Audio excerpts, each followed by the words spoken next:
Хотел бы обратить внимание на то, что такое магнитный вал, что такое ролик заряда и как с ними, какие проблемы с ними могут быть. Значит, у нас здесь в Kyocera элемент формирования изображения состоит из трех деталей. Блок проявки, ролик заряда, вытаскивается легким движением, вот так вот. Раз, два. Вот он, собственно, ролик заряда. Кстати, большинство полосочек, которые возникают, они возникают именно из-за того, что поверхность этого ролика заряда просто пачкается. Его элементарно вот так вот, просто поддев отверточкой, можно вытащить. Вытаскивается сам ролик. Вот так вот, аккуратненько. Да? Все, вытащился сам ролик. Его просто можно помыть под горячей водой, нежной частью губки. Вообще ролики заряда любят нежность, поэтому никаких усилий по отмыванию его прикладывать не надо, никаких агрессивных жидкостей использовать не надо. Просто под теплой водичкой с мылом протереть поверхность ролика нежной частью губки для посуды. Это вторая деталь. И, собственно говоря, фотобарабан, который этот ролик заряда заряжает. Если у вас возникают дефекты, сейчас,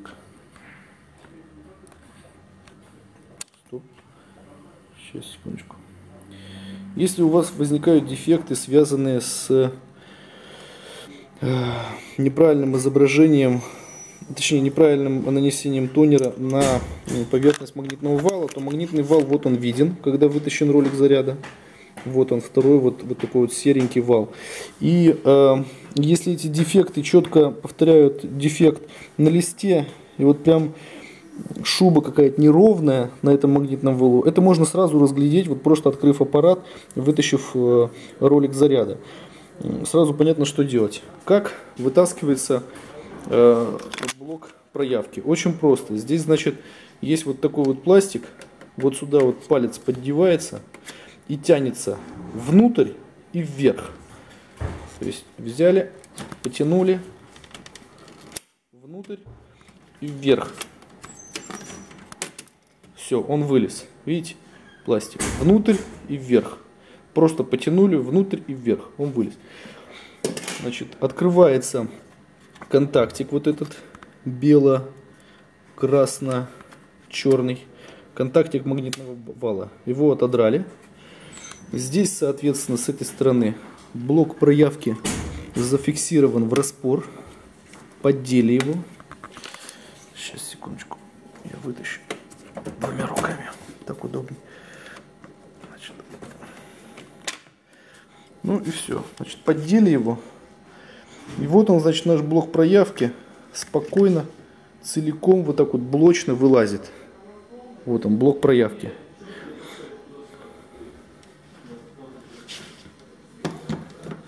Что видно, что можно делать с этим блоком проявки, когда его вытащили?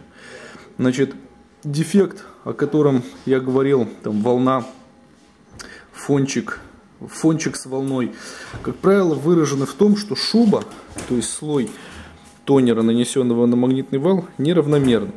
Вот этот вот кусок стали, который находится над магнитным валом, он называется дозирующим лезвием. Если прокрутить по часовой стрелке магнитный вал, то очень четко видно, что это дозирующее лезвие не дает шубе налипнуть на магнитный вал очень толстым слоем. Вот если покрутить его в другую сторону, то видно, что этот слой тонера стремится налипнуть на магнитный вал полусантиметровым слоем. А дозирующее лезвие дозирует эту толщину, не давая ему налипнуть. Так вот, иногда тонер налипает в этот узкий зазор между дозирующим лезвием и магнитным валом, и образуются полоски на магнитном валу. Иногда поверхность магнитного вала неправильно заряжается или подвергается каким-то химическим воздействиям, допустим, намокает, или попадает какая-нибудь еще жидкость, находившаяся в тонере, и каким-то участком магнитного вала тонер прилипает интенсивнее, каким-то менее интенсивно. Образуется дефект волна, очень распространен на данной модели аппаратов. Как эта проблема решается? Волна и фончик, значит, решается полной разборкой этого блока. Он достаточно сложно разбирается, но схематично это выглядит так. Здесь, значит, есть по периметру 1, 2, 3, 4, 5. И здесь в невидимой части 6 и 7 удерживающих верхнюю крышку, значит, элементов. Их нужно поддеть и снять целиком всю верхнюю крышку. Так, хопа, снимается она. Чтобы снять крышку, нужно освободить все, сколько я их там назвал, 7-8 элементов. Вот последние два находятся здесь в невидимой части. Чтобы их снять, приходится разбирать всю вот эту боковинку вместе со всем редуктором. Она держится на одном болте. Далее за ней находится редуктор, он снимается. Запоминается положение, как шестеренки расположены. В принципе, там на дурака все, их по-другому не получится собрать, но тем не менее нужно запомнить. За ней будет находиться еще одна белая пластмассочка, вот она. Вот вдалеке находится такая плоская. Она тоже вытаскивается. За ней еще две шестеренки, они тоже вытаскиваются. Короче, вытаскивается все. И затем, значит, можно подлезть вот здесь вот под поролоном под два прикрытых здесь элемента, крепящих крышку блока проявки. Когда крышка снята, можно открутить вот этот болт и еще два болта, находящиеся там внутри. Или не открутить их, я вот не помню, там есть еще два болта справа и слева, или только на двух держится. Но тем не менее, можно вытащить само дозирующее лезвие, это важно. То есть вытащить дозирующее лезвие, это, собственно говоря, то, к чему мы стремились. Для того, чтобы вытащить, нужно снять крышку. Чтобы снять крышку, нужно снять вот этот редуктор. В общем, сняли дозирующее лезвие, прочистили поверхность вот эту вот, которая дозирует. Она должна блестеть вся. Пылесосиком или кисточкой с продувалкой можно вычистить всю поверхность, которая откроется перед глазами. Абсолютно весь тонер нужно вычистить сухой тряпочкой какой-нибудь, но крепкой тряпочкой типа бинтика, который не оставляет волокон. Нужно протереть насухо от старого тонера поверхность магнитного вала так, чтобы она чуть ли не блестела. И далее можно собирать этот блок. Чтобы его собрать, нужно туда засыпать тонер, чтобы он не засыпался полчаса затем принудительно. То есть просто берем из банки или из картриджа, прям из крышечки, вот отсюда вот. Засыпаем сюда тонер, ну так, на 2/3, чтобы он был достаточно полный. Стараемся не насыпать на магнитный вал, стараемся насыпать куда-то вот туда, вот в тело самого блока проявки. Закрываем крышечку, ставим дозирующее лезвие, собираем редуктор. Ну и все, собственно говоря, блок готов. Еще раз показываю, как он стоял, чтобы в голове отложилось. Значит, он здесь на пазах.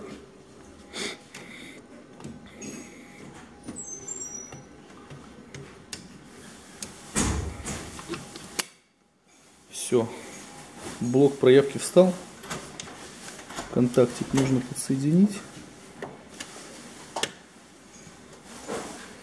И крышечку сложной формы, немножко дебильненькую, какие многие вещи у кейсера. Вот крышечка сложной формы. Вот этим торчащим концом позиционируем внутрь. Примерно там как-то вставили. И довели движением на себя. Все, значит, блок на месте. Осталось поставить на место ролик заряда, который я вытаскивал. Он находится просто в распоре.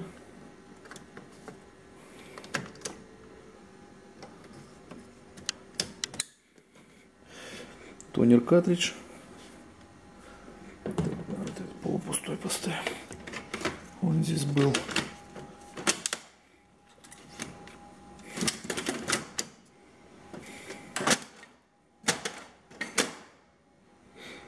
Аппарат готов к работе.